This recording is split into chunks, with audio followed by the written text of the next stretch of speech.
This is Leinster Gardens, an upmarket residential road near Hyde Park in central London. But though it may seem like an ordinary London street, it's hiding a rather unusual secret. These two houses behind me, numbers 23 and 24, they're fake. They're not real buildings, they're just a facade, but with no actual house behind them. But someone's gone to extraordinary lengths to make them look real. They perfectly match their neighbours, to the extent that you most likely wouldn't even notice if you were to walk past. The only telltale signs are the lack of door handles or letterboxes. It's not even wooden, that's rock solid. And the 18 windows are all simply painted on, without any glass. So why exactly are there a pair of fake houses right in the middle of this seemingly normal London road? It's a story that begins over 150 years ago in 1863, when the world's first underground line opened, the Metropolitan Railway. Its tunnels were built using a method known as cut and cover, where rather than boring a tunnel through the ground, instead a massive trench is dug, the railway built, and then the trench roofed over again. And as can only be expected when digging an enormously long trench right through the middle of central London, some buildings needed to be demolished.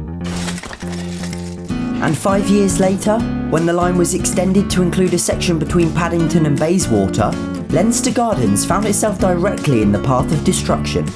Numbers 23 and 24 were torn to the ground, and the earth beneath them excavated to make way for the quickly growing London Underground. And if you go onto the street behind, you can see the trench where the houses used to be. So why the fake fronts?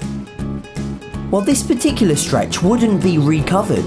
Back then, they didn't use the modern tubes we use today, but steam trains pulling wooden carriages. And as you can imagine, all that steam had to go somewhere. The trains were fitted with a device called a condenser, which essentially held onto that steam when the train was travelling through a tunnel, and then released it once outside. It was therefore necessary to have sections of the line that weren't enclosed, out in the open air to allow for proper ventilation. But Leinster Gardens was a very affluent and prestigious London road, and now there was this very unsightly scar right down the middle of it. The perfect terrace of elegant Victorian houses had been starkly broken, and the posh residents weren't happy about it. And so a rather unique agreement was made. The railway company would rebuild just the fronts of the two houses they demolished. It was win-win.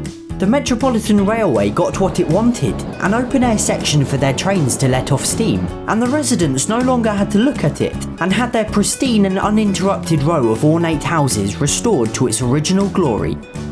And today these fronts remain in place, one of the lesser-known oddities of London's weird and wonderful history.